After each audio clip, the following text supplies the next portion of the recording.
Poucos reis bíblicos enfrentaram tantas batalhas quanto Davi. Pastor de ovelhas transformado em guerreiro, músico ungido como rei, ele se tornou o homem segundo o coração de Deus, chamado para conduzir Israel à vitória. Entre todos os inimigos que enfrentou, um povo se destaca: os filisteus. Eles já haviam sido derrotados por Davi em sua juventude, quando ele derrubou Golias com uma pedra e uma funda. Mas agora, no auge de sua vida, como rei de Israel, Davi precisa enfrentá-los novamente. O relato de 2 Samuel 5:17-25 nos mostra duas batalhas decisivas. Não são apenas confrontos militares, mas revelações sobre como Deus conduz seu povo à vitória quando a dependência está nele. Contexto histórico.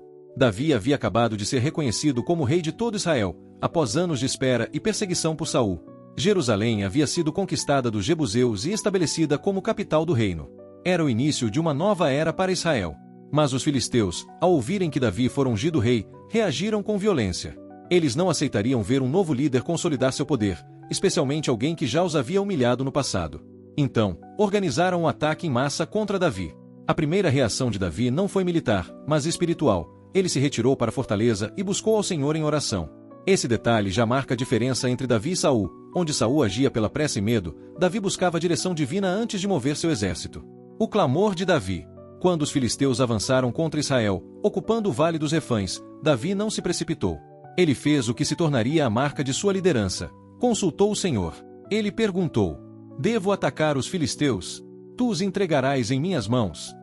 2 Samuel 5:19. E o Senhor respondeu: vá, porque certamente entregarei os filisteus em suas mãos. Esse diálogo simples revela um princípio profundo. A vitória de Israel não viria de estratégia humana, mas da direção de Deus. Davi sabia que não poderia mover um passo sem a palavra do Senhor. A vitória é explosiva. Davi e seus homens marcharam contra os filisteus e os derrotaram em Baal-Perazim. Após a vitória, Davi declarou: o Senhor rompeu as fileiras dos meus inimigos diante de mim, como as águas rompem uma represa. 2 Samuel 5:20. Por isso, aquele lugar foi chamado Baal-Perazim, que significa Senhor das brechas ou Senhor que rompe. Imagine a cena. Como uma represa que não suporta pressão e explode em um rompimento violento, assim o exército inimigo foi despedaçado diante do poder de Deus. Não foi apenas uma vitória militar, mas uma manifestação de que o Senhor lutava por Israel. A humilhação dos inimigos. Após a derrota, os filisteus abandonaram seus ídolos no campo de batalha. Eram imagens de seus deuses, levadas como talismãs de proteção. Mas, diante da presença do Senhor, essas estátuas foram deixadas no chão como entulhos sem valor. Davi e seus homens recolheram e queimaram aqueles ídolos, mostrando que não havia poder algum nos deuses pagãos.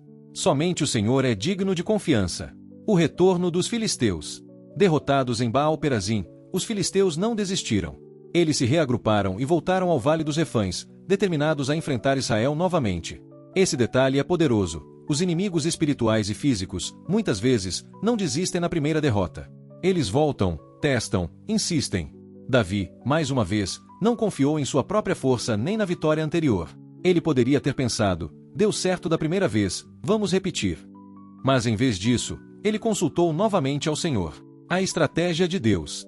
Davi perguntou: devo atacar novamente? E o Senhor respondeu de forma surpreendente: não vá direto contra eles. Dê a volta por trás deles e ataque-os em frente às amoreiras. Quando ouvires um som de marcha no alto das amoreiras, então se apresse, porque o Senhor sairá diante de ti para ferir o exército dos filisteus. 2 Samuel 5:23-24. Essa instrução é extraordinária. Deus não apenas ordenou uma mudança de estratégia, mas também deu um sinal sobrenatural, o som de marcha sobre as copas das árvores, como se o próprio exército celestial avançasse na frente. Era uma demonstração clara de que a batalha não seria vencida pela astúcia de Davi, mas pela presença do Senhor. A vitória final.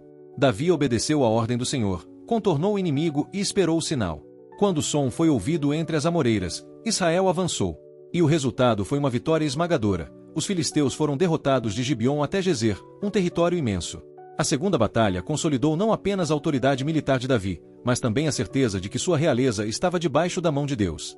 O Senhor havia estabelecido o rei e mostrado a Israel que, enquanto buscassem sua presença, nenhum inimigo poderia prevalecer. Conclusão espiritual.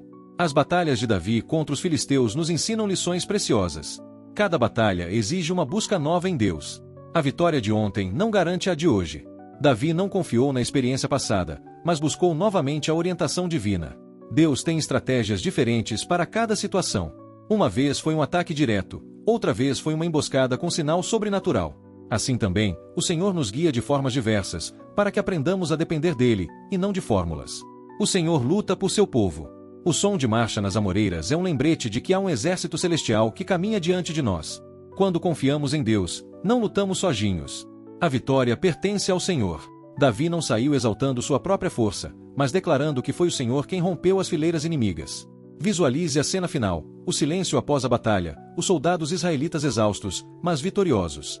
Davi, olhando para as amoreiras, recorda o som que ouviu, como um vento poderoso, como passos de um exército invisível. Era a confirmação de que não estava sozinho. Assim como naquele dia, ainda hoje o Senhor rompe as barreiras diante de nós e nos dá vitória sobre inimigos que parecem intransponíveis. Basta buscá-lo, confiar em sua direção e esperar o som da marcha divina. Porque, no fim, a batalha é do Senhor, e a vitória vem dele. Gostou do vídeo? Não se esqueça de deixar o like e se inscrever no canal. Que Deus abençoe!